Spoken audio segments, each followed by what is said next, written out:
One of the plot key. I'm joined by Abby, ML Remy, now successful debut author as well. Just first off, how are you all feeling? Good, nervous. I've never done anything like this before. Oh, so really? very, very excited. Oh, well, this is just like an informal chat, just sharing ideas, seeing what you think about certain tropes, and we're just going to try and like help the audience think differently, like different perspectives, some tried and true methods. And obviously, ML Remy, I know you've just gone through this process on your own book, so some of these things will be fresh on your mind still. So it'll be interesting to see just like how you approach some of these topics as well with your own characters and your own world building. So it's just it's informal, Abby, no pressure, no. You can express yourself here. So right, the first trope we're gonna get into is the chosen one. Me personally, I don't have any major problems with it, but on doing some research, there was a few characters that stood out to me recently where it was used poorly. I don't know if either of you saw Captain Marvel. I don't know if you're Marvel heads, like. Saw Captain Marvel. Yeah, and I thought that was the most glaringly obvious misuse of that trope, because I watched it twice. I don't know why, but I just didn't think I thought I was missing something, but that her motivation wasn't strong enough for me, and it was kind of like there was no satisfying element because everything she had was given to her. There was no training to get to this point. It's like, oh, you can just punch your way through mountains already. It's like it's hard. I suppose that's the like godlike characteristics of her, isn't it? Yeah. Like she was very much the chosen one. Like, I'm just strong. That's just what it is. And like, to I me, feel like I didn't really get the payoff because it kind of felt like it felt contrived to me. Like it was like a plot device. Like, okay, we know there's no threat, and that's just how I felt watching it. Like, wait, is she in danger? Is she not? So yeah, I just want to put that question to you both. I don't know if you want to start, ML Remy, but like the worst use you've seen of the chosen one trope. Oh my gosh, the worst one. Can I start with addressing the Captain Marvel reference? Oh yeah, sure, go ahead. Okay, so Captain Marvel, I wouldn't consider that the worst. Let me start by that. But I think it was. I look at it differently. I agree, chosen one, but I see it more as it's that wrong time, right place. And maybe that's the same thing, right? I think we're saying the same thing, but I'm asking myself that question. Why is it always, this person being in the wrong place at the wrong time? There's so many other people who are in the wrong place at the right time. Yeah. You know what I mean? Yeah. And so I that's all I wanted to say about that. But to the worst use of the trope, I think I enjoy the movie Jumper. Right. Again, I don't want to keep going back to that, but I enjoy the movie Jumper. Yeah. But that and then the movie I Am Number 4. Those two movies I think are very similar. They came out in different years, but very similar. Yep. What I don't like about that is the coming of age story of teenage boys, chosen one. Right. Right. So it's in our youth that are the chosen ones. But what I had an issue with was their strife wasn't hard enough. I think there's so many different stories out there that have a harder. Most people have to be dipped in toxins to come out a superhero, right? Yep. But these people were frightened into their powers. Like, come on. I just you couldn't get behind it all the way. Yeah, it's like I just. What happened to that dude had to die to have his powers. Like it was extreme. Yeah. And then they got an extreme power behind it. They, gamma radiation, someone stabbed him with the whatever, spider bite. Something happened that was truly traumatic. Yeah. I don't think those two tropes, they were more like otherworldly or something so ancient we couldn't understand it. So I'll stop. Yeah. Abby, any examples? To be honest, it's not a trope that I consciously think about when I'm watching things. Yeah. Just in the research that I was doing earlier, I have to put forward Poe from the Kung Fu Panda films. I'm not a massive fan of the Kung Fu Panda films. But generally, I love Jack Black though. That's a whole different Yeah, he topic. saved it. Generally, Poe as a character to me, he's literally the weakest one of the lot. That's why it's, and he doesn't seem to get any better Yeah. as the films go on. Do you know what I mean? Like, Yeah. he's got people in his crew that are a million times stronger than him, Yeah. and yet this guy that is just like funny, generally a main character trope, Yeah.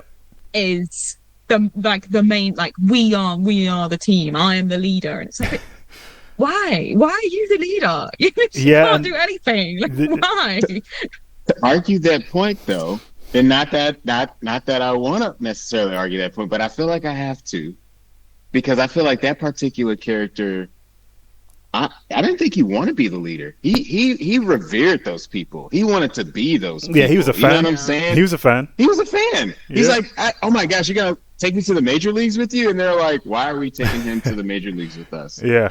So I feel like he was downcast immediately. I think it's different with him. So do you think it's You see what I'm saying? reluctant hero then, more? Well, I think he always wanted to be a hero. I think he did want to be a hero, Yeah. right? And that's why he revered these people. But I think the idea of a hero, not necessarily to him, but to the writer behind him, was that not all heroes wear capes.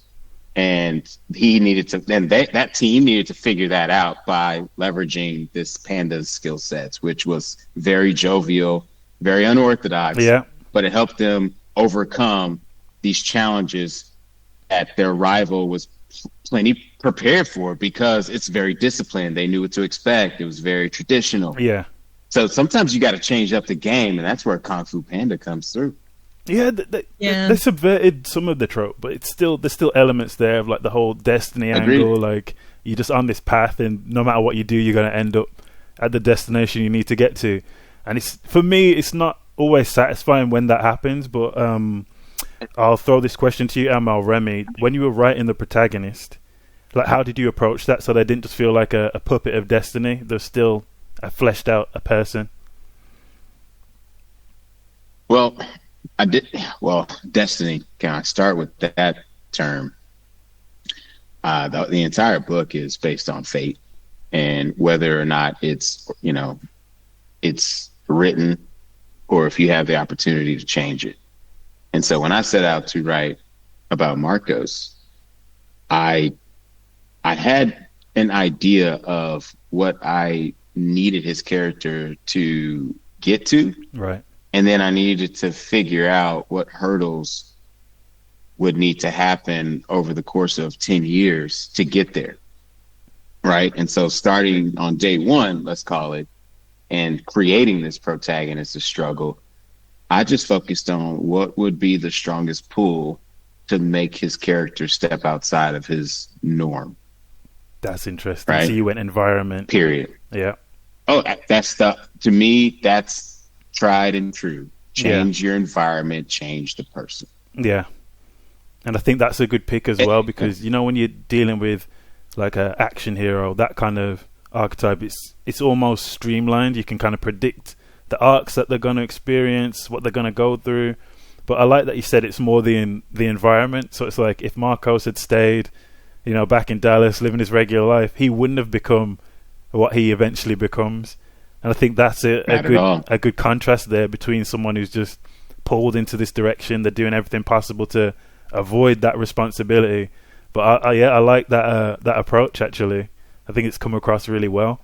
So, like, on that note as well, yeah. Well, this is it. That's why I asked you the question. This is why I think this is so interesting as well, because it's so fresh on your mind, because you're still in that mode where it's like you're going to have a nice and polished perspective on some of these tropes and what to avoid and what you do like as well. So, again, I'll just throw it back to Abby. What is the best use of this trope that you've seen so far? Just like off the top of your head, any ideas? I'm going to sound like such a loser. Oh, no. The Harry Potter series? Are you joking? I knew you were going to say that. Are you joking? I'm not mad, Daniel but... Radcliffe? I love it. What a treat. Daniel Radcliffe. But I think that's my problem with it. But when he was a kid and he was all cool, it's cool. But I guess we've got the curse of knowledge. And again, if we're keeping it to Harry Potter, then yeah. Yeah, that's a good example of the Chosen. But what about it did you think was done so well, like in the writing with, obviously, J.K. Rowling's renowned and a household name. So what do you think she did that really nailed that trope? I just think with the chosen one in that trope, it's as simple as the chosen one can be. It's this has just happened to him, and that's just his life, and he's just growing up. Yeah, because he has to. Which, for someone who grew up with those films, it was kind of watching someone your age with superpowers and dealing with it like a kid in school, which for me was great. Yeah, and it wasn't just him that was like an important character. Obviously, Ron and Hermione are also crazy important characters that follow him the whole way, which is great to see, especially with a Chosen One trope. Because a lot of the time, Chosen Ones, especially in things like anime and things like that, they do have their like group of people, but them as a sole person is, I am going to be the strongest, I grow to be the strongest. Whereas I felt in the Harry Potter universe that it was, although I am really strong, I am where I am because of what I learned, who went with me on that journey, because I had the support of really good friends and with my antics and things like that. And that feels more genuine to me rather than it being, oh, he's the chosen one, obviously, he's really strong. Yeah. It covers a lot more like than just, I'm really strong, so I'm going to kick ass now. Like, that kind of topic. You made a good point there as well, because I think that's why it works in Harry Potter, because he's a child and he's going through this. It's kind of like you get that natural progression of him just being a child growing up as well, so there's struggles that come with that, rather than it being the fact he's chosen. And that's why this is going to be so interesting, because that's only just occurred to me now why that's so good and why it connected. But yeah, because if you put an adult in that scenario, it's not going to come across the same way. I think that's how you end up with the Captain Marvel. I know ML Remy, you don't all the way agree with that, but that's how I feel it happens, because it's a big responsibility placed on him. He's got a mountain to climb. He didn't start out strong. We saw him bullied early on, went through certain things at home. So you're already rooting for this character before you even got the news that he was the chosen one, which I think, so you already had an attachment. Yeah. Which is, I think, in any sort of universe, you have to have an emotional attachment to a character. For me, that's the only way I enjoy a story. Yeah. I want to relate to someone or something they're going through or learn from what they're going through. Yeah. Like, that's why I love lit fic. I love literary fiction, because a lot of the time they're based on people just living their lives. Yeah. And you learn, you get more empathy, you build, and that universe showing the importance of everyone around you makes a big difference in your life, and choose wisely. Like, although it is some kids with magic, there's also so many layers to that magic. Yeah. That's such a good answer. ML Remy, do you want to add something on there? Well, I wanted to go back to the adult version of that chosen one, and I could even keep it to the Wizarding World of Harry Potter. Okay. What about Fantastic Beasts? Newt, right? Well, Scamander. Yeah. Right. Is that his name? Scamander. Scamander? No, I could be messing that up. No. But the main character, right, for Fantastic Beasts was the chosen one. Literally, Dumbledore chose him, right? Now, why did he choose him? Because the only thing this kid gave any care about were these animals. Yeah. Right? And think about that. This guy in this ragtag group over the course of a trilogy, thwarted the most powerful villain of their time. Yeah. Are you kidding me? How does that make sense? Because Dumbledore chose him. Yeah, because he's chosen. That's twice he's done that. Now. Before Harry, by the way, if you want to be politically correct. You know what? That's a good point as well. And I think something else that would make an audience connect with that character is because he cares about animals. Like, I know in writing there's a lot of Save the Cat. You show the hero doing something, respectable or honourable early on. And that's an easy buy-in. It's cheap, but it works. So him caring for those animals and being picked for that reason, it shows his humanity, his empathy as well. There's a cat in Captain Marvel. That's why everyone loves that film. But But do you see my problem with it? Like, it's so on the nose that you could see what they were trying to do. They were trying to do anything to flesh out this character. Like, she's so plain. Like, I just can't. I'll end up going. Well, all right. So you guys have seen Free Willy, right? Yeah. What do you think? What do you think about that? You have not seen it, have you? No. Oh, it's a classic. Really? No, you know what? I haven't. That might have come off as judgment. I'm just surprised. No. But because it is a classic. But come on, like, when did that come out? Like, wasn't that like 90? Oh, don't do me like that. No, I'm not saying. I mean, it's still reruns. Yeah, everyone's heard of it. You at least yeah, heard true. Of it, yes. It's a cultural. I've definitely heard of it. I've just not watched it. All right, Abby, how about this then? Did you see the scene? Like, you know, the one scene when people are talking about Free Willy. You're familiar with that scene, right? I think so. So oh God! it's like when jumping. So the whale goes jumping up overhead. Like, you've probably heard it referenced or seen it referenced. Yeah, I get the reference, but I wouldn't know what it was referring to. Like, yeah, I can picture it, but I don't know why. Yeah, if you see a killer whale jumping over a bed of rocks and a little boy, that's Free Willy. That's Free Willy.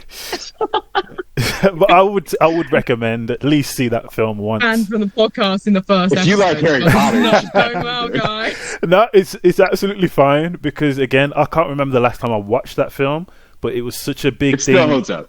Yeah, it was such a big thing where it's like it became a cultural thing. Like, but I can understand as well why you wouldn't have seen it. Because I suppose you don't, like, you're not an avid just TV watcher. And well, I say this: there are just not a lot of children's movies that hit blockbuster level in that era. So I feel like, if you've watched any '90s blockbuster family movies, chances are you probably watched that one at least once. That was it's kind of like Lion King in my mind. Oh, like, right. Have you seen Lion King? And people are like, nah, I've never seen it. And you're like, I'm sorry, what? I don't care how old you are. Yeah.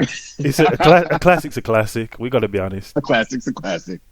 But, absolutely. But I think on that same save thing. Save the whales. Yeah, save the whale, save the cat, Got to. It's just a bigger animal, so maybe that's why that connected a lot more. Maybe there's a graph or a chart that shows the stakes, the more responsibility, the more you like the character. But essentially, what I was getting at was, in Captain Marvel, it was just done too obvious. That's why I picked it as my worst example of it, because it was kind of like they threw Save the Cat in there to try and make the audience connect with her, but it's still, for me, it fell flat because it just seemed kind of obvious. I didn't like the first two movies. I liked the Marvels though. That was dope. If they'd have started with that, I'd have been good with it. Is it Brie Larson? It's Brie Larson that plays Captain Marvel, isn't it? Yeah. That film was always going to do well because she's massive in the gay community. People don't even associate the fact that she's Captain Marvel. They're just, it's Brie Larson, she's hot. Let's go. Okay. But that's the thing. Everyone likes Brie, but the character didn't do any favors. But yeah, like on that, Marvel is a controversial topic now for me, which is really sad because I loved Marvel growing up. Yeah, it's just there's too much now. Like, that feels controversial to say in itself. Yeah, there's a bit of fatigue there for sure. I think everyone's a bit tired, and because it's more formulaic, it's like where the stories are going. They just need to take a step back for a year or two, slow it down, bring back the characters people care about, and just start there. Without, honestly, that's what I was done. Well, I was going to say that's exactly why I started Curatify Studio, and it's not just for myself; it's to, when we, and I do mean we, our community, when we come across a storyline that makes sense, and we know it needs to be manifested, we need to support it. 100%. That's Curatify.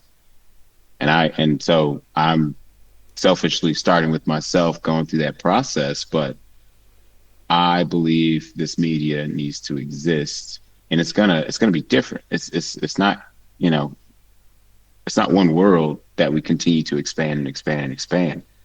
It's many worlds. Yeah. And the more collaborators we have, the more worlds we get to create. And that was the other thing as well, because you learn so much just about the structure, the story, like the approach to characters, how you mentioned the environment there, whereas some people are just all about the characters rather than the situation they're being placed in. So I like the contrast as well. That's something that's really been interesting about this project and Creatify, like the project as a whole.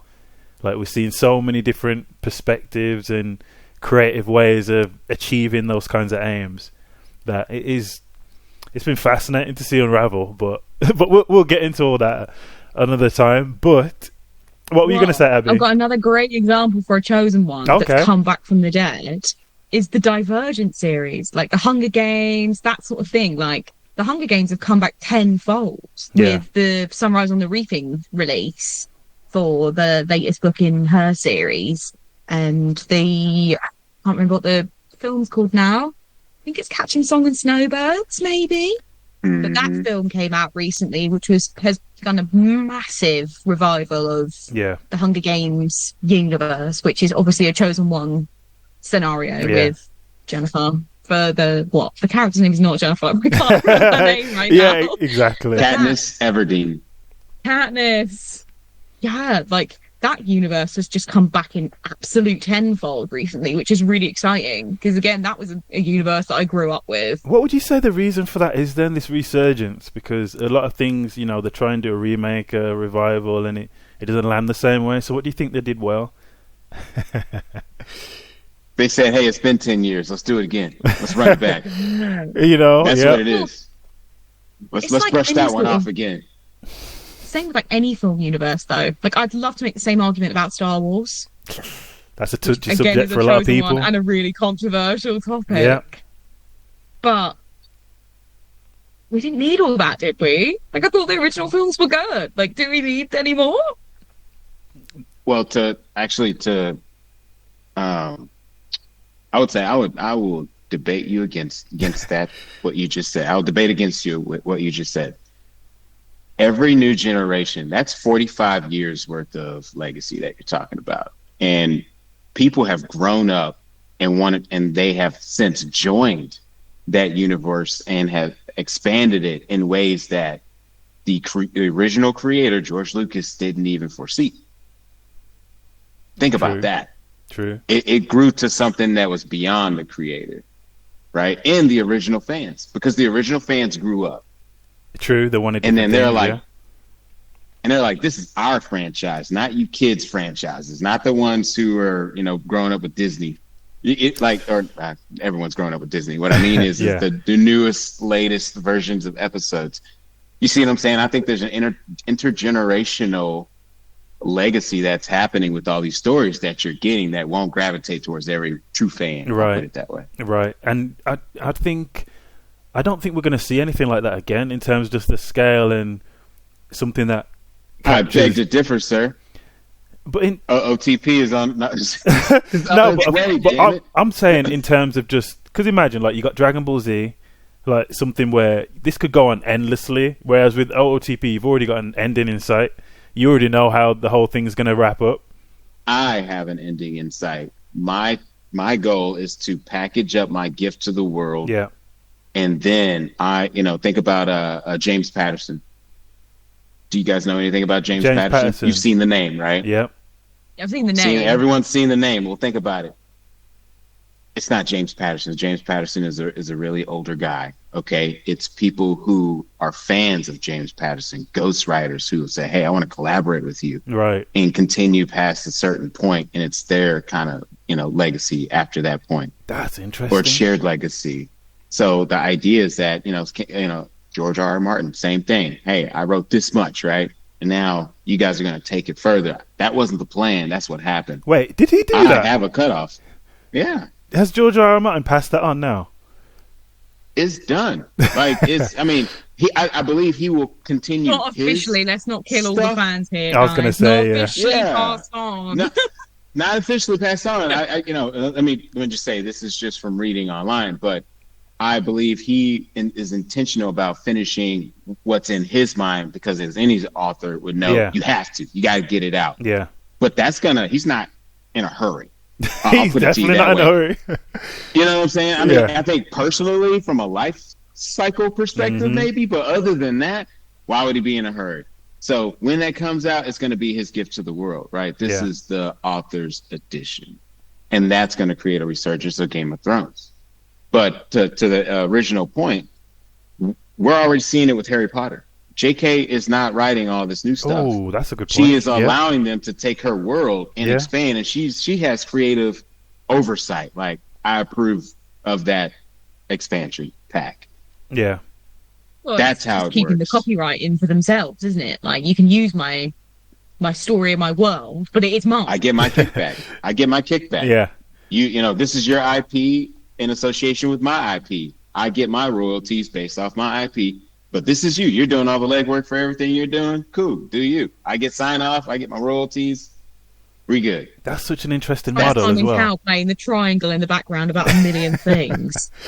And then getting all the royalties for literally playing the triangle for like 30 seconds. But this is the thing. She took a big risk. Like, you know, like when you hear about just how she got to that point and what was going on in her life at the time, and she went all in. Like, you got to give her credit. Like, you can't really. She only needed that She's one. a very controversial woman. Oh yeah, she as a figure, is for sure the person not aged very well. The person. But this is where we have to separate the artwork from, you know, the artist. Yeah, and again, we pick and choose when we do that. But okay, Emma, Remy, you disagree with that? What have we got here? Well, you know, I don't necessarily disagree with that statement.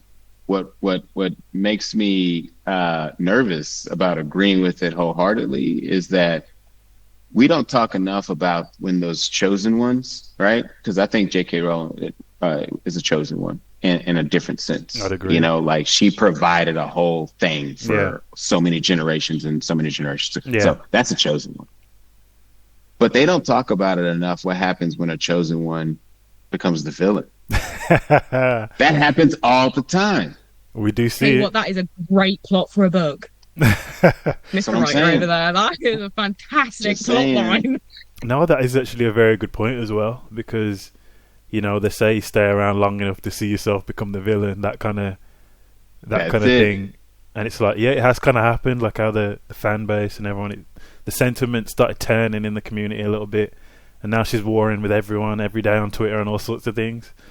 So it's just Now they're like, just step away. Yeah, Step away they're just from like- the franchise, Twitter is please. a minefield in itself, isn't it? Yeah. The X. Yeah, you God. don't really want to spend much time there if you want to keep your sense. Yeah. You don't want to put anything online. You can't walk back. Period. 100%. Like, We all need to scrub everything. It's just that's where we are. We all started, especially millennials, because we started.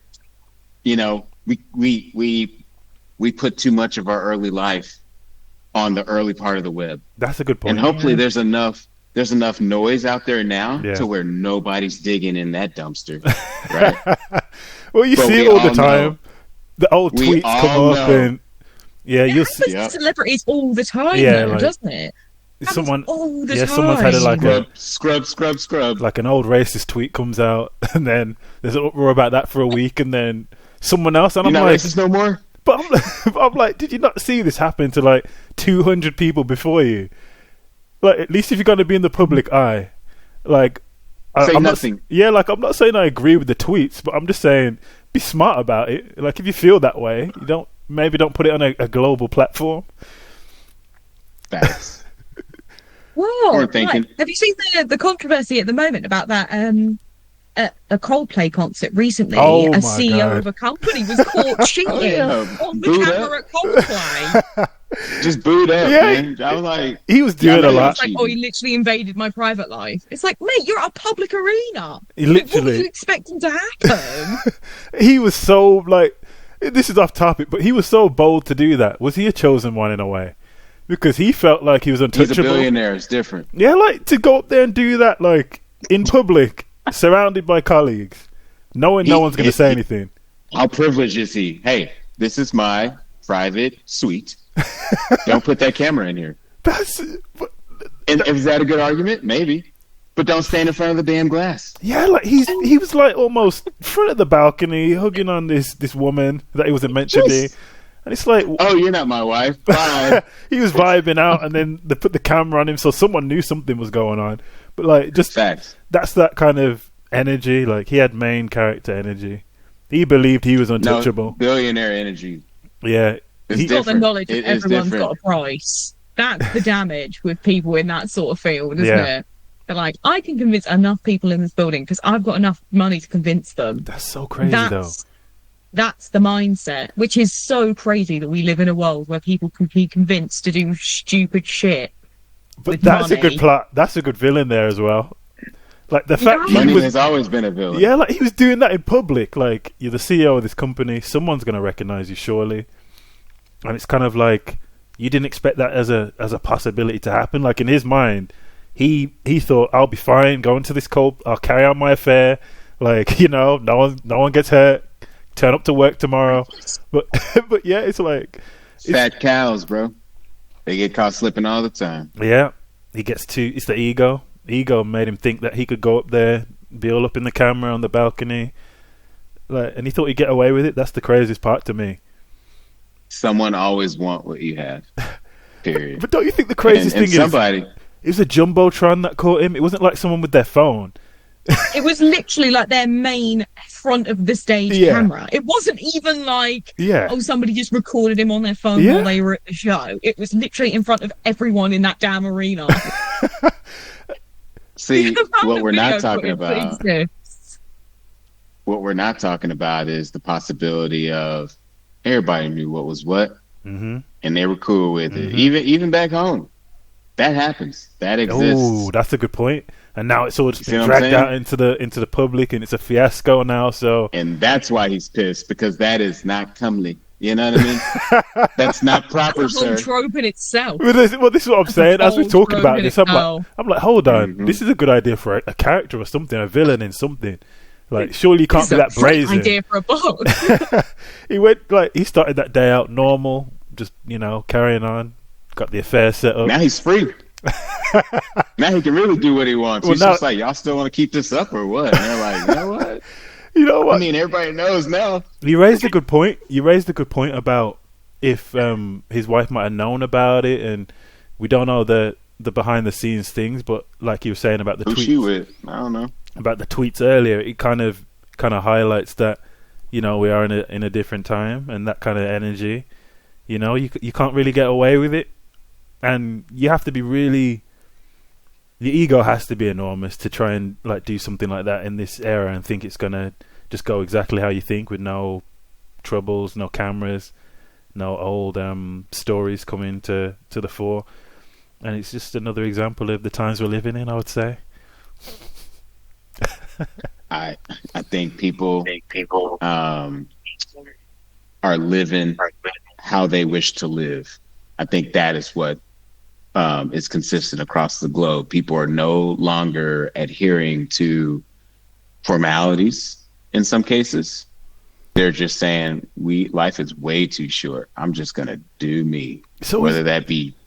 Oh, go ahead. I was going to say, so is there an argument then for that being a wider thing? Like, I know the topic's obviously chosen ones, but what makes someone feel like they're so special that whatever they do, in that scenario, like we just said, the example, what makes you think, okay, I can do this, clear, my conscience is clear, I'm not doing anything wrong, I'm public, what is it that makes you think you're gonna get away with that, at least without any kind of pushback? Because you don't go to a concert and do that if you're expecting to be seen, or if you're worried about being seen.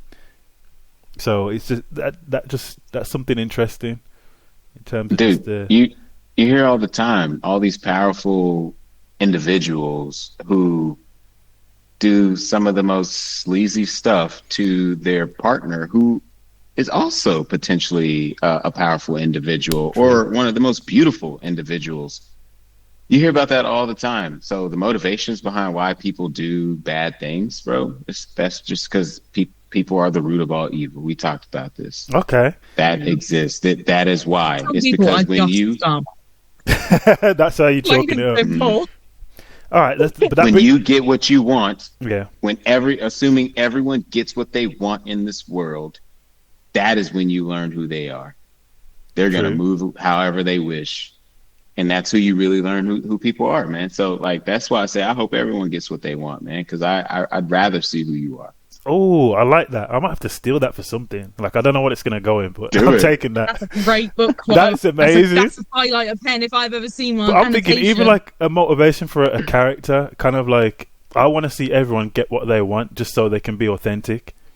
Because now it's like, there's no hidden agendas. There's nothing behind it. Like, you've got what you want, so what more is there? I like that way of thinking, actually. You know what happens? People start taking. Because they start seeing stuff that they didn't even think about, because that is what people can't duplicate, is creativity and vision. So they're like, I didn't even think about a yacht. I'm just gonna take that yacht. Yeah, I'll have one of those as well. Throw that in. I'll have one of those. Nope, you've met your quota. You've asked for everything you've ever asked for, and you're like, yeah, but I didn't think about that. Too late. I'm lucky. You start taking. Okay. No, I want what I want. And that brings me on to the next point on this topic, which is internal conflict versus like an external threat. How do you make the internal conflict more interesting than the external threat? I'll throw this to you, Emma Remy, first, because again, it'll be more fresh in your mind how you approach the protagonist's journey. And obviously he's got both. He's got the external threats and he's got what he's dealing with internally. So it's just like that contrast there. How did you approach making that compelling? Using real life situations, threats come in all manners. And so I use various threats to I guess, attack Marcos. And some of that is existential. So some of that is just like, I got bad feeling right now, right? Everyone has that. It's like, I'm not feeling this right now. Yeah. Something's off. I'm just going to leave. Everyone has that. So I try to create that moments, for example, in the airplane. When, it's just like, when turbulence happens, everyone thinks, just like, is this it? This is it. You know what I mean? It's that one thought of like, yeah, nah, we're good. It's cool. Yeah. But it's that one thought. That's that existential crisis. And then there's the actual physical threat, right? Yeah. So there's going to be that altercation. Everyone's familiar with that. But then there's also all those other pieces, right? People, you're in a new environment. That's emotional. That's traumatic. And now you're being tested. Yeah. That's, now you so I say all that. That's how I approached it. There's so many different threats. I create real life situations with how would I deal with these new threats as they come, because some threats come in kind of like a Trojan horse. It's just through pure ignorance. That person may know what they're doing, but you didn't. You thought it was all genuine. True. And I think through the audience's eyes as well, they're not seeing because you don't reveal absolutely everything about what he's going through. You'd rather him go through it and we're watching in real time rather than just spoon feeding the audience. So it's kind of like, how do you look at like the toll, like the psychological toll of being a chosen one? But how did you approach that with Marcos? So, I take the approach of you got to fail forward. And when he starts to fail, he course corrects. If you know better, you do better. And so now he stands up and now he's like, all right, what did I do wrong that time? All right, let me do this different this time. And so the approach I took to, I guess, lost my train of thought. Could you just the psychological toll of being the chosen one? Like, how did you approach that? So now your guard's up, right? So now to be cautious of certain things. Now you're not as accepting of gifts, right? I don't need that gift, and that could be very curt. But so you see Marcos withdraw a bit, especially when he arrives in a new environment, because he's already stepped into a new environment, and then that happens again. He moves completely differently, and that's what you're going to see. And that's the difference between installment 1 and installment 2. Everyone moves different in installment 2. So you see the character development just in how they are moving along and meeting new people and seeing new things. You're like, when he met a new person back in the compound, like James ran his mouth too much. And then he's like, when he met a new person in Africa, he sat back and watched a little longer. Yeah. So you're seeing him, he's measuring the situation, he's more calculated, he's not just a rage guy, he's not just going to go off his initial emotions. So that is something that is different from a lot of protagonists, especially like in an action kind of setting where they're all action, they don't think, you know, they punch first, shoot first, or that kind of thing, whereas it's not sustainable. Yeah, Marcos does actually have an extra layer as well with his main motivation. A life. That's the this is the thing, he feels like an actual, this ain't his life, a person. Like, he's not just a, like, you didn't just say, oh, I'm going to put this trope in, I'm going to put that trope in, mix them together. Like, you've based it on how would someone assess this particular situation given this, because like his main thing was, all right, I need to find my brother. So that was overriding everything in the early moments. And then it's like when he realized how real it was kind of like, oh wow, this might be a bit more than, you know, I'm going to need more than rage to get through this. So it's kind of like, that was a nice way. I think you approached that quite well with the chosen one aspect.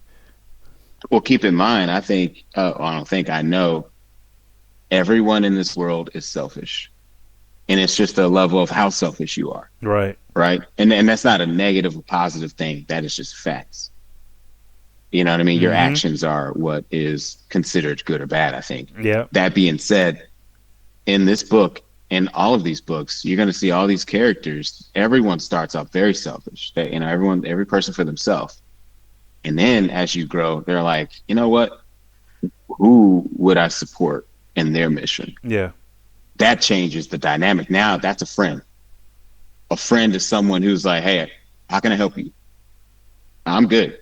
I want to help you. You look like you need the help right now. I see you need help. That's a friend. You just brought up something as well, like just on a writing kind of level, that the easy way to do it is just make every character start as really selfish, because then it's like you've got a clear plan for growth. You don't necessarily have to get into the mechanics and overcomplicate the story.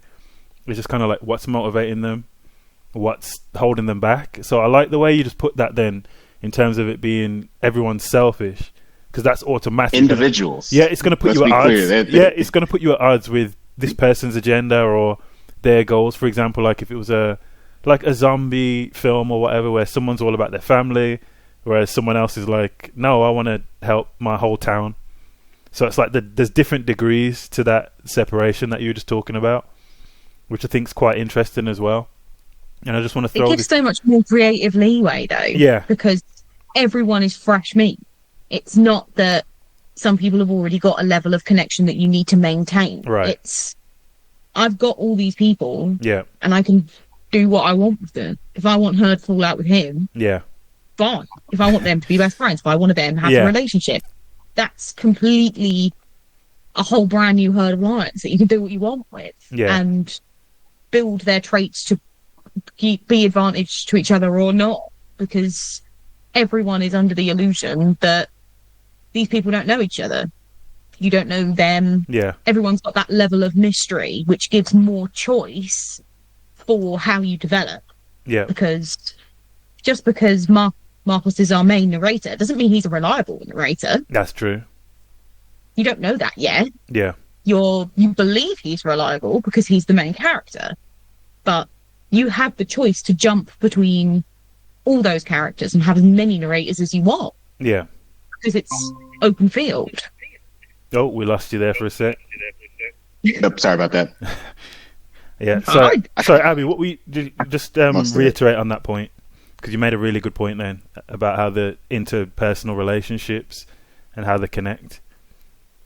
Because everyone is clean slate, everyone's got their level of mystery, which is really exciting, and because not necessarily everyone is a good narrator, a reliable narrator, because you are under the impression going into it that Marcos is a good character, because as humans we believe that people are good. Correct. And you have faith in that person to start with, which is why the trope of an unreliable narrator is such an interesting trope, especially in like the thriller genre and things like that, because you believe them just because you're reading from their perspective. Yes. You have to believe them because that's all you've got to work with. Yeah. So when you have other characters in the mix, moving from point of view to point of view is such an interesting like out of field perspective, because you get all that level of narration and all those little details about things and people and their actions that you wouldn't necessarily get if you had that main person all the time. Correct. That's such a good point. If I may, I love that you said that, Abby. It's dead. It's spot on. And I want to draw parallels to taking that approach and extending it by saying this: in your immediate circle, right, of characters, at least in my friend group, let me back it out of the book. In my immediate friend group, there are people who humble me. You see what I'm saying? Yeah. I humble others in our own way, just because we've been friends for so long. Yeah. And it's more so we're keeping each other accountable. That's good. Because we're brothers, you know, we're friends, we're family.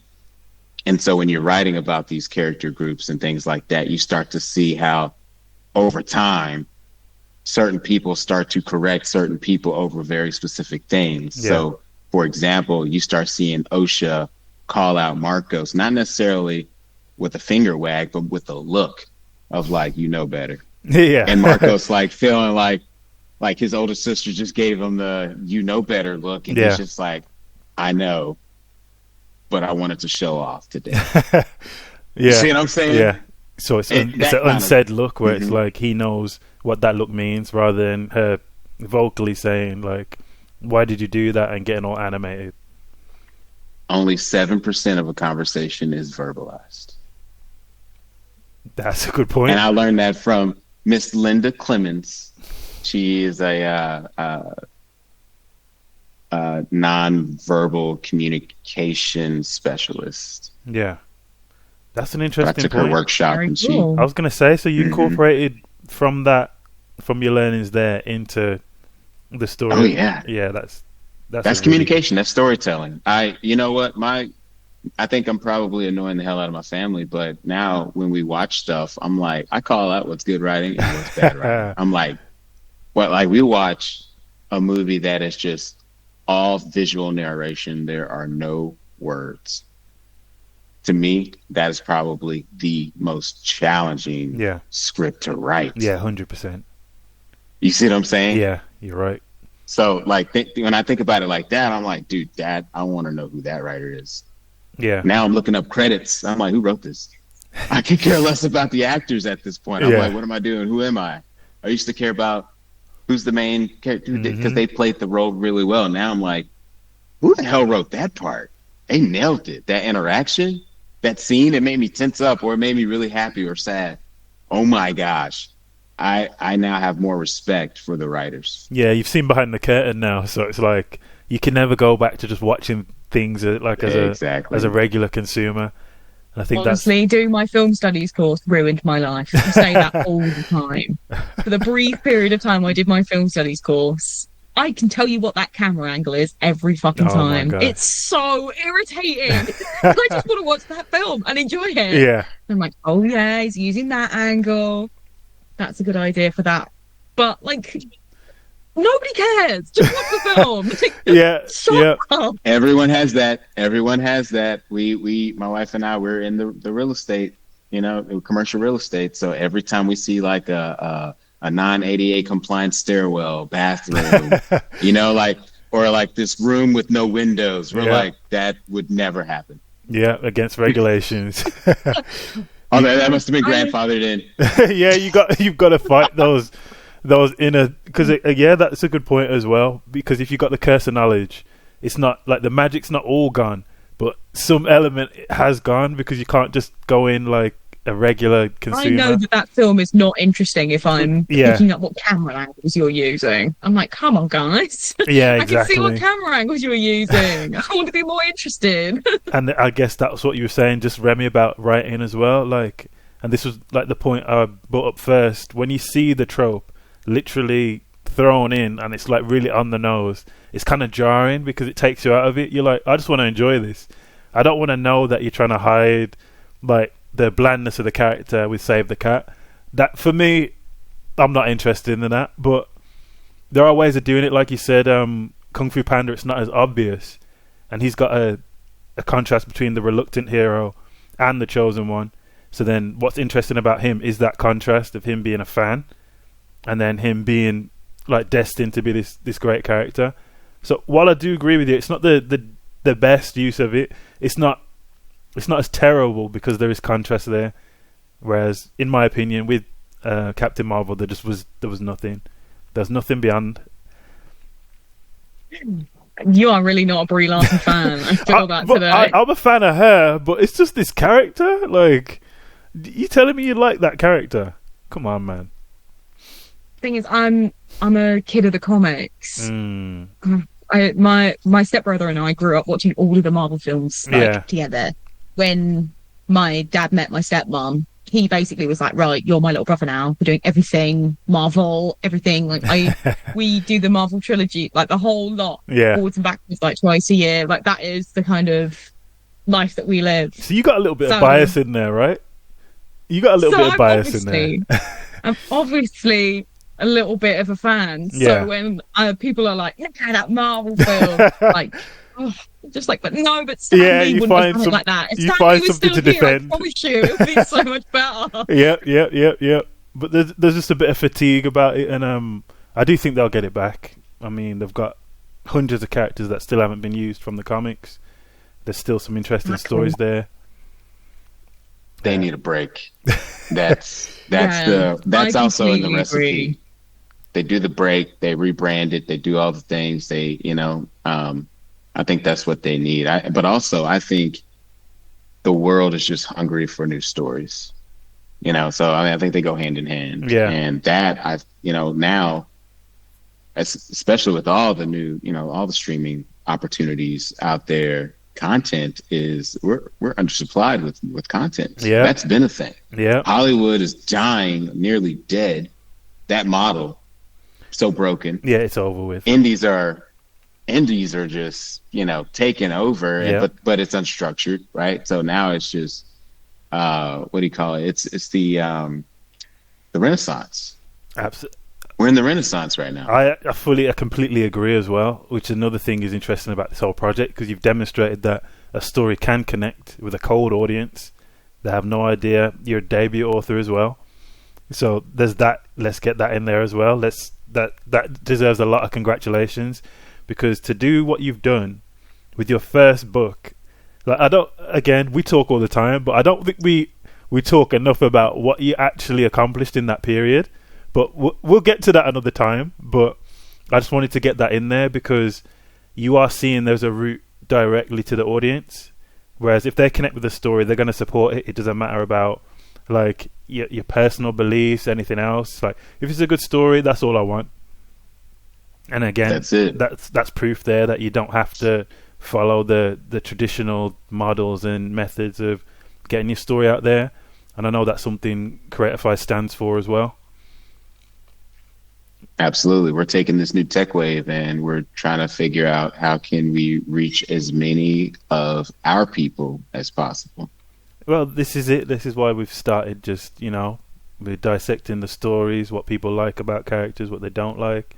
And I guess over time we'll see we'll see what people gravitate towards, because a lot of the times it's not what they say, it's what they do. So it's the stories they pick. You could say you like something, but then if you never read it or watch it, do you really like it? It's the adaptation that they didn't care for. That's how I see it. It wasn't compelling enough. But if the format changed a bit, you know what I mean? Yeah. That's every time. Yeah. And I just want to ask you one last question on the trope. So, in your minds, what separates like a prophecy being a good prophecy rather than a spoiler? Like, how do you look at that? Because what I find oftentimes is if it's too vague, it's not interesting. It doesn't grip you, because you're like, I don't know the consequences of them not like achieving this path or their main aim. So like the question basically is, how do you separate the two, like from a prophecy being a spoiler and one that adds intrigue to the narrative overall? Shall I take it? Or go ahead, Abby. I've been talking. I think that is such an interesting topic, because a lot of the time, like especially in film, in common things, it's always an organization that are a secret. Yeah. In things like that makes them more interesting. Like, I think a really good example of a person with a goal then comes out as a big thing is Squid Games. Hello, that literally is a Korean masterpiece that's gone absolutely crazy. Yeah. Like, you go into that knowing, okay, it's like a game show. And they go in and they're trying to win this money. And then it gets more real. And you're like, oh, people are actually dying. And then it gets more real. And you're like, oh, people are paying to watch these people die. Yeah. Like, that's crazy. And then you go even further and it's a whole business functioning organization. Like, I think it's so like layered. It has to be multi-layered, multi-factored. Because if it's you have to be naive to the future in a degree. Like, there has to be a goal and the future. Correct. Like, I want to win this money, but the real future is I want to destroy the organization. Yeah. But you obviously don't know that future, like the character at the time doesn't know that future. Correct. That's such a good reference. I wasn't thinking about that, but that script was about 10 years old. He tried a long time to get that through, and it was rejected a lot of times until someone took a chance on it. So that's how that can happen as well. I know you had something to add, ML Remy. Well, I'll say to that, right time, right place. The audience 10 years prior to that probably wasn't ready for that. Yeah. You know, because it is gory, you know, and I think the tolerance of viewers, you know, particularly Netflix viewers, has changed tremendously over the past 10 years. So from my perspective, timing's everything, right? And I think it happened when it needed to. So I wanted to say that. And then, Abby, to your point, that model is so destined to fail when people say, hey, once they figure out how certain pieces on the chessboard are moving, that player who decides, I gotta end this, I gotta prevent, you know, them taking advantage of my people, is always destined to fail. And every movie, every piece of literature does the same thing, always destined to fail. You know why? Because it's always a bigger, what do you call it? There's always a bigger picture.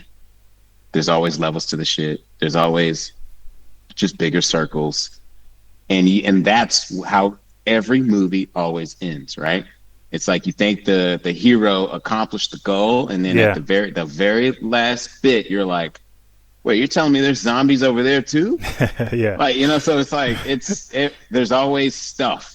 So that's why I say that's the gift that keeps on giving. Now it's like, oh, that guy had kids, and his kids have taken up the mantle of toppling the industry. But now the kid started working for the industry because he thought he could change it from the inside, right? And then he realized, oh my gosh, there's so many levels to this. There's no way we can do this, guys. You guys got to stop. Right? And then the family has to pull him out and say, no, we could still do this. And you're like, you're crazy. but you know what? You're right. I think now we can come up with a plan. Did I say something that you've seen or heard before? This is again, it's like you were just saying with the layers. There's always someone who's like reluctant to see the reality of what's going on, which then causes it's like that inciting incident where it's like there has to be some kind of conflict. I think like you've just both said there, it's the layers that make it interesting. Because again, even going back to Marvel, they started making it a formula with the mid-credit scene, where it's like people ended up staying to watch the credits just to see that one scene. Mm-hmm. It kind of took away from the ending, because it's like, okay, now the film's over, let's just sit here for another 5 minutes and see what they got, this little 2-second clip in the middle. So it just became very formulaic. But yeah, you made a very good point about it not being a spoiler, because I was a bit taken back by the trailers as well for Squid Games, just the ultra violent approach. I'm thinking, is this going to connect? Like, I had no idea it was going to be so successful. So to answer that question from my perspective, the way I approach, not having spoilers, not having obvious spoilers, but I like the Easter egg approach. I love finding Easter eggs because that keeps you rereading, you know, and then you're looking for it in the movie. You're trying to see if there's alignment there in the video game. Yeah. If it's not in the video game or the movie that was in the book, people are upset. True. No, dude, this tied this to that. There's no way this person could have learned this if they didn't have that conversation. What are you doing, scriptwriter? You know what I'm saying? Yep. For me, Easter eggs are more important because once you get to the end and you're like, and I hate it when they piece it together for you. No. Yeah. The reader needs to piece it together with the main character at the very end. Yeah. It needs to all come together in that main character or group's mind, right? Or in action. And then what's the first thing the reader does? As soon as they can, they go back to chapter 1. Yep. And then they start every time I've reread a book, I'm like, I completely missed that. She, you know, J.K. Rowling, she totally told you that right there. Yeah. And, you know, it's like, it's right here. Yeah, she didn't even read. I mean, I read it, I swear, you know, but it took my third time catching it. Oh, yeah. Dude. That's why I think it's so interesting about being in a book club is that we all read the same book, but everyone comes out with a completely different perspective on the same 200 words, 300 words. Like, it's so interesting when, like, Frida McFadden, she's massive in the thriller genre for having insane plot twists and links. And, like, I read my first Frida McFadden book and was like, what is everyone talking about? This is literally shit. I don't understand what the reference is. Yeah. And then when you go to book club and everyone's like, but that was a link to that, and that was a link to that. Yeah. And I was like, oh, actually, that's really clever. Wish I was smart enough to pick that up at the time. Yeah, you went in there feeling really arrogant, like, this is terrible. And then someone I was like, whatever about this woman. Honestly, reader maturity is a thing because as the chapters in your life change, you look at different scenes differently. Straight up. Rereading stuff, like, I mean, just that is a time thing, right? Like, over time you have to. I've already started to encounter that rereading older books, right? That hold up, but I'm like, I see things more. I see the foresight. I mean, I've read it, but I'm like, oh my gosh, dude, you didn't see that coming? No, because you're 13 in that book, right? Yeah. So of course you didn't see that this adult is actually smarter than you, and you have, you know, like he's already set up. So I mean, I think as you can, you know, as the new chapters start to roll out, you go back. You're right. Some books aren't meant for us right now, and then you get back to it. That's also the gift. Yeah. To me, but that's what's so interesting about having multiple characters and people as individuals, because you get attached to one character, so you become biased. Yeah. And then when you go back, your bias is fresh. And you're like, oh, actually, why was I so obsessed with her? She was really annoying. And then you meet somebody else. And then you get a whole fresh new outlook on the whole scenario. Because I am someone who gets critically attached to people in stories, in TV, in film. And then they get killed off and I'm like, what am I going to do now? I literally don't like anyone else. And I watch the rest of the season and I'm like, oh, actually, you're quite funny. Didn't think about you before. Blinded in deer in headlights for this one character. Yeah, it's happened. Happens to the best of us. You made me want to ask a question. What character, doesn't matter which media, do you gravitate towards the most? Like you feel some type of connection? For me, it's always like the crazy scientists for some reason. Like in Bleach, there's a character that owns like a little shop. And he's like this joke character to start with, but then you learn he was kicked out of the Soul Society because he was doing like all these crazy experiments. He got framed for a lot of things. But in Naruto as well, Orochimaru and Kabuto, they're my favorite characters. And for some reason, it's always like the scientific, like the experiments, them kind of characters. I gravitate towards those. In almost anything, if there's a character like that, that'll probably be my favorite. I'm biased to anyone funny. If I think you're funny, I like you straight away. That's my problem. Yeah. Because I love a laugh. I love a giggle. So if I think you're funny, that's it. You're like, the best example I can give you of a character that I will never forget is literally Barney from How I Met Your Mother. Because that's he funny. was just hilarious. He didn't care. He was somebody that I was like, I wish I was like you. And he's just amazing. Yeah. Like, and things that you learn about him and the layers you learn about him as you go further into that show, as him, he is really nice and he does actually really care about everyone. He's not just a jokester. Yeah. He's gained that personality from the way he was brought up. Like, the clarity that you get on your favourite characters through the other characters is so interesting as a concept. And I'm also just biased to anyone with glasses. Love a nerdy trope. Love a nerdy trope. I just can't help it.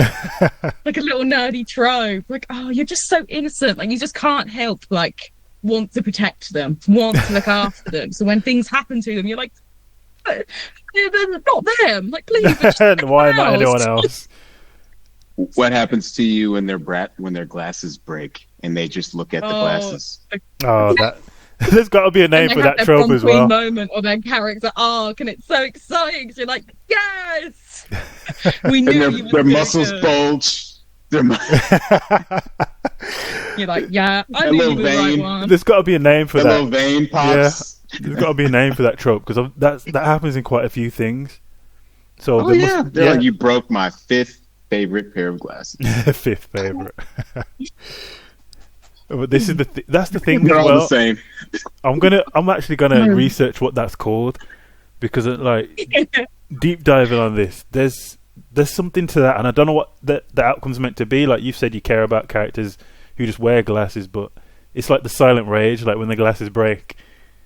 And I'm like, why did so many writers gravitate towards that specifically? Like, it always happens in a similar scenario. They're not the target; they get knocked over by something. Like initially, and then they turn beat into everyone up. Yeah, then it's just rage, and I'm like, that was they snapped. Yeah, they snapped. That's always that has to be the trophy. I need those glasses. Damn it. Yeah, and you see them looking at them sad. That's interesting. I need to find out what that's called. So if I may, I'll answer my own question. The character I gravitate to the most is the sarcastic Omega, the classic sarcastic, clever Omega. I'll put it to you that way. As an example, like a Spike Spiegel. Okay, yeah.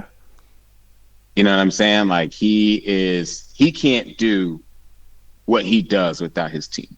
Yeah. Period. And you learn that. He gets in these situations and he's just like, oh, I guess that's game over. And then what happens? His team was like, you freaking idiot. And then and they come in and save his ass and like drag him back to safety and get him back healthy because he is their Omega. He goes out there, he does what needs done, and he's reckless as hell. Yeah. You see what I'm saying? But I'm that guy. I really am. Or don't worry, everyone's gonna come running to my rescue anyway, so it doesn't yeah, like I'll go in, I'll just take on this massive threat and just hope it works out. Those kind of characters are cool as well. I think Naruto's a bit like that as well, but he's just not clever until later on. Well, I think again, so with Naruto, I always see him as he's gonna run towards the problem. Yeah. I'm not running towards the problem. Hold on, what's the problem? Nah. He's with all the smoke. I don't solve those problems. You know what I'm saying? That problem is not for me to solve. So you like the more measured version of that archetype, where it's like, yeah, they think a bit more. They're not just like all guns blazing. Like they're realistic. They're like, am I the best person for that? Yeah. No. I can help you find that person. Yeah. But if you want to succeed, it's not me. That's a realist. Yeah. I am that approach, and Yeah. I don't think that's Spike, by the way, but he also is a realist. I think that character development became that. He's just like, hey, I got to do this thing. I don't want to ask y'all for help, but I'm gonna let you know where I'm at. You see what I'm saying? That's unwilling. Can you help me if you aren't busy later? That's a good point. That reminds me of Eren as well in Attack on Titan, where he just goes to the island by himself. And he knows they're going to come in. He knows people going to pull up. He knows they're going to be there for him. And he kind of makes out like he didn't care. But selfish. He knew. Yeah, so we started with that. That's going to need its own kind of episode because there's different degrees of like selfish characters and the extents they all go to. But yeah, we'll have to get into that another time. We've just come up on an hour. This is the first episode. We're gonna try and get these out every week. We're gonna touch on different tropes, and again, I'll be collecting some feedback as well from different people on the channel, on the page, and different questions about tropes they have, and try and get that incorporated as well. But yeah, this was a solid episode for a start as well. We got past all the technicals, but yeah, we got the ball rolling as well. The second one's a good one as well. So we're gonna get to see the whole plethora of tropes. We're going back to the book. There's not a massive storyline in there where it's all about love and couples and romance. It's not that kind of book. But there was a scene in one of the versions where it was different. We spoke about this before, but we'll get to that in the next episode. Secret information to me. I'm out of the loop. It's not necessary. It's not a big secret, is it? Live on the podcast. No, outrageous. But yeah, not at all. Just then, it was a good episode, and we'll see you next week.